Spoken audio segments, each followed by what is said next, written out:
Joining us now from Capitol Hill, member of the Judiciary Committee, Republican Senator Ben Sasse of Nebraska. Good to have you on, Joe. Good morning. Hey, Senator, great to have you here. Thanks, Joe. As a Judiciary member, you're perfect Republican to ask. Are you concerned when the President of the United States makes statements that some of us could perceive as challenging the independence of the judiciary? We got three separate but equal branches. We need to be affirming all three of them. We need to be teaching civics to our kids.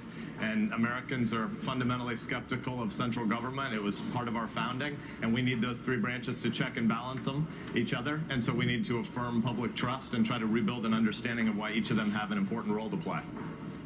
Right. And would you agree with Judge Gorsuch that the President of the United States saying some of the things he's saying to about federal judges, questioning their legitimacy, are that's disheartening, concerning? Disheartening is a great word. Judge Gorsuch and I actually talked about that, and frankly, he got pretty passionate about it. I asked him about the so-called judges comment, because we don't have so-called judges or so-called presidents or so-called senators. And this was a guy who kind of welled up with some energy, and he said any attack on any of, I think his term to me was brothers or sisters of the robe, is an attack on all judges, and he believes in an independent judiciary. And I think what I saw in that guy, as he got some energy about it, was this isn't about somebody who's just been nominated to the Supreme Court.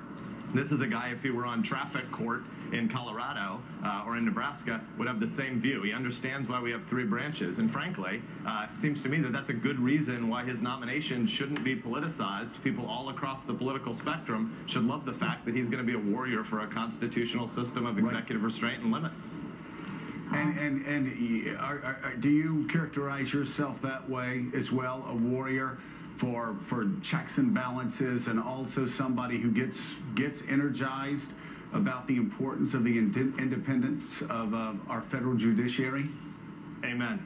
I mean, anybody who has this calling for a time, the oath we take is to the Constitution. The top of the executive branch, everybody in the federal judiciary, 535 people who serve in this institution, our job is to uphold and preserve and defend a constitutional system of checks and balances and limited government, and we need to teach that to the next generation. So everybody who has this calling for a time ought to be a warrior for the Constitution. Amen. And let me say amen to that as well. Mike Barnacle.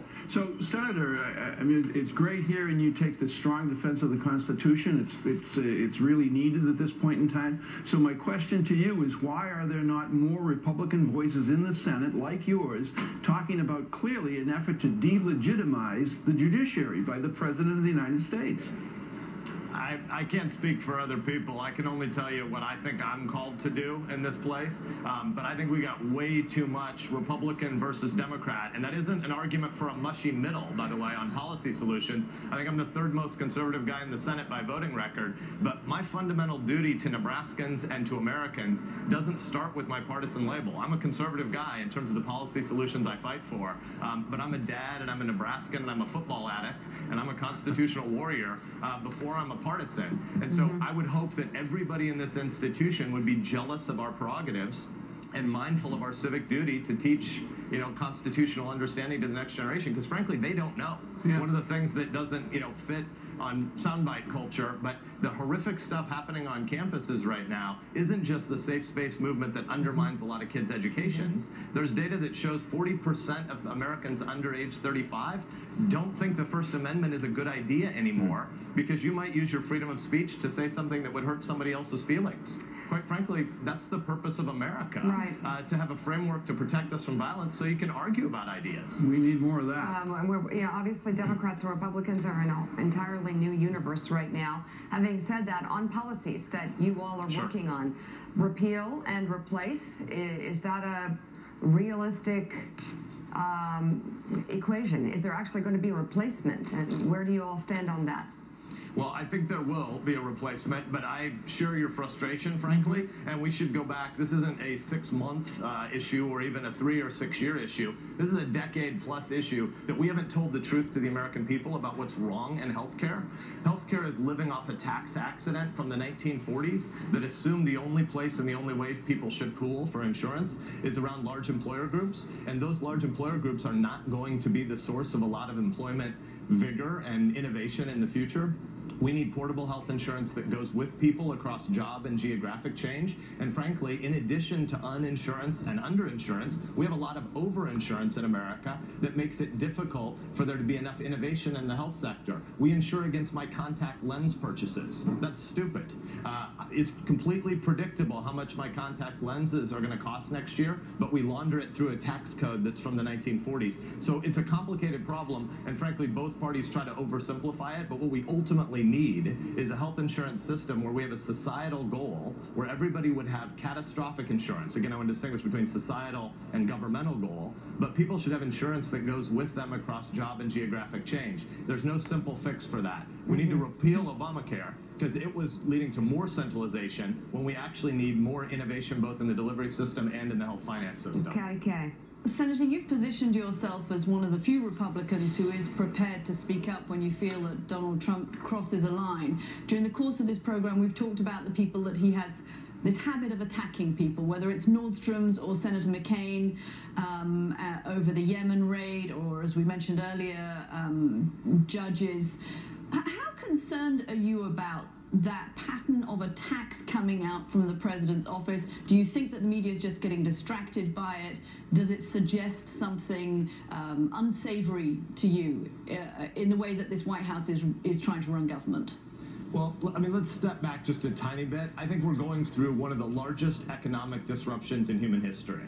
We're going through a transition from the industrial era to the IT era, the knowledge economy era. We often say the post-industrial era, which is another way of saying we don't know what to call it.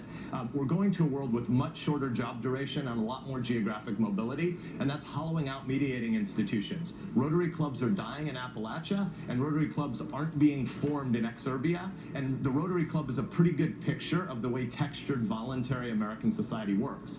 So a lot of people are feeling so anxious right now, again, not just because of their job uncertainty, but the social networks that layer on top of that lead people to project way too much onto politics. We have a tribalism growing in America where most people are voting in most elections now against the candidate of the other party rather than for any vision of their own party. We should have a world where both parties are competing to have a vision for what America should look like in 10 and 15 years, where you'd actually be choosing the better of two good visions, not the lesser of two so-called evils. And so right now, as we have this rising tribalism, I think we're in danger of heading toward a kind of identity politics that the left's had for quite some time, and a kind of reactive identity politics of the right. I'm against identity politics. I'm for an idea politics that talks about what America means and what we're for together. So I'd like us to be talking a lot more constructively about where we're trying to take the country, and that's not chiefly governmental. It's chiefly in your neighborhood, in your schools, and in your churches and synagogues and families and small businesses. And so that requires a framework for liberty where Washington does a small number of really important things, and that should be a constructive vision. That's what I'm for. Senator Sasse, it's Willie Geist. Good to see you this morning. I want to try to give Americans and our viewers a look at the Senate from the inside, from you, because they're looking at some of these nominees who've all gotten through, but it took Vice President Pence's vote on Secretary DeVos to become the head of the Education Department. The vote last night on Senator Sessions, 52-47. And Joe Manchin crossed party lines on Sessions. He's now become a pariah among progressives for daring to vote for one of Donald Trump's nominees. There was stuff online, Tom Carper, who voted against Jeff Sessions, but then hugged Sessions on the floor.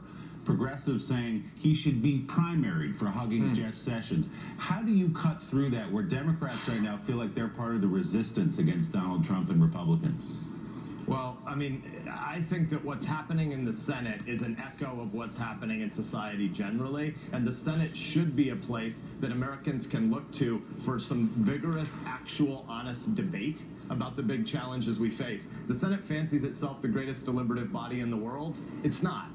There are a dozen institutions in my hometown of Fremont, Nebraska, that do deliberation a lot more effectively than the U.S. Senate does right now. Small business boards, lots of not-for-profits in my town seriously deliberate in a more honest way, and often about important issues, whether or not we should expand this business or that, or whether or not there are going to be layoffs. But people actually treat each other with respect, where you presume that the other people mean well, and then you fight vigorously about the policies. We should draw that distinction more here, and right now that isn't happening. I don't know the footage footage you're talking about, and I don't want to even repeat his name, but about a senator voting against somebody and then going up and hugging him, there could be a frame in which that works fine. If you're having a policy debate about something and you disagree with somebody and you still regard him as a friend and you go hug him, well, we have fights like that about picking restaurants between my wife and me all the time, right? I mean, we're not going to think it's the end of the world that we differ on where we're going tonight because she always gets to win. I was going to say though, the difference there is, I know how this ends. I mean, one party always wins there. That is not a democracy. That's a totalitarian dictatorship. She always picks the restaurant, doesn't she? But Joe's hiding the fact that he knows my wife is an Alabaman, so of course I have to submit. Roll Tide. I will not say that on camera. Yeah, it is so great to have you on, Senator. Thank you so much Thanks, for fighting the good fight. We greatly appreciate it. Mika, what do we have coming?